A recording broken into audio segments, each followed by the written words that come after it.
ជំរាបសួរបងប្អូនទាំងគ្នាថ្ងៃនេះខ្ញុំនឹងមកប្រាប់បងប្អូនទាំងគ្នាអំពីរបៀបបង្កើតវីដេអូផុសចូលទៅក្នុង Channel YouTube ដើម្បីឲ្យមានអ្នកមើលច្រើនអញ្ចឹងបងប្អូនទាំងគ្នាណាដែលមកថ្មីអីចឹងបងប្អូនកុំភ្លេចជួយចុចSubscribe Channel YouTube ខ្ញុំម្នាក់មួយផងដើម្បីឲ្យខ្ញុំមានកម្លាំងចិត្តក្នុងការធ្វើវីដេអូឲ្យបងប្អូនទាំងគ្នាមើលខ្ញុំនឹងចែកចំណេះដឹងចែករំលែកទៅកាន់បងប្អូនទាំងគ្នាដែលខ្ញុំបានចេះខ្លះៗប្រាប់បងប្អូនទាំងគ្នាអញ្ចឹងថ្ងៃនេះខ្ញុំមាន3ចំណុចសំខាន់សូមបងប្អូនតាមដានវីដេអូនេះរហូតដល់ចប់ទៅបងប្អូននឹងដឹងពី3ចំណុចសំខាន់ហ្នឹងហើយ Nice ហើយខ្ញុំនឹងប្រាប់បងប្អូនទាំងគ្នាមួយចំណុចឲ្យច្បាស់ដើម្បីឲ្យបងប្អូនទាំងគ្នាយកទៅអនុវត្តឆាប់បានផលឆាប់មានអ្នកមើលនិងមាន Subscribe ឡើងលឿនអញ្ចឹងបងប្អូនទាំងគ្នាកុំភ្លេចណាមើលឲ្យដល់ចប់អញ្ចឹង3ចំណុចសំខាន់ហ្នឹងគឺវាមាន1ការថតវីដេអូចំណុចទី2តម្រូវឲ្យបងប្អូនចេះកាត់តវីដេអូហើយចំណុចទី3គឺតម្រូវឲ្យបងប្អូនចេះ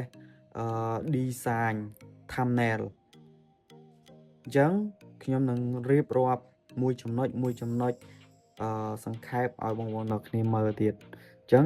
អាចំណុចទី1មិញណាដែលខ្ញុំប្រាប់បងប្អូនទាំងគ្នាថាទៅថតវីដេអូអញ្ចឹងចំណុចទី1ហ្នឹង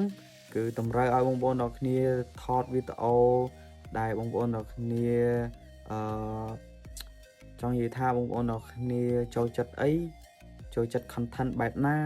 បងប្អូនទាំងគ្នាត្រូវតែធ្វើបែបនោះទៅហើយវាធ្វើឲ្យអារម្មណ៍បងប្អូនទាំងគ្នាស្រស់ស្រាយនិងមិនបង្អាក់បង្ខានឲ្យអ្នកគ្នាធុញទៅវំទេអញ្ចឹងបងប្អូនទាំងគ្នាកុំបោះបង់ Channel YouTube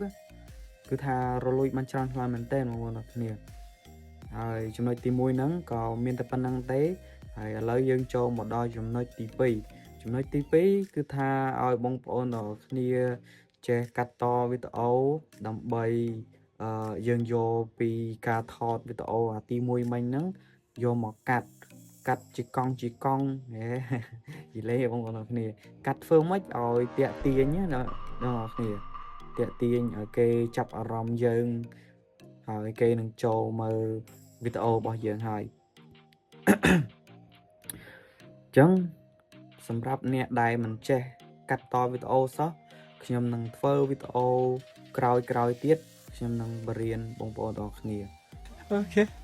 ពីរបៀបកាត់តវីដេអូវាគ្មានអីពិបាកទេបងប្អូនទាំងគ្នាណាស់តែយើងខ្ជិលណាមែនអត់អញ្ចឹងឥឡូវយើងចប់ចំណុចទី2យើងចូលចំណុចទី3ចំណុចទី3សម្រាប់អ្នកដែលចេះ design ស្រួលតែសម្រាប់អ្នកមិនចេះ design គឺរៀងពិបាកតិចដែរហើយបងប្អូនទាំងគ្នាតែវាមិនថ្មីទេបងប្អូនទាំងគ្នាតែយើងរៀនទៅចេះដូចតែគ្នាតែមែនអត់អញ្ចឹងបងប្អូនទាំងគ្នាកាត់ទូរស័ព្ទក៏បានកុំព្យូទ័រក៏បាន thumbnail វា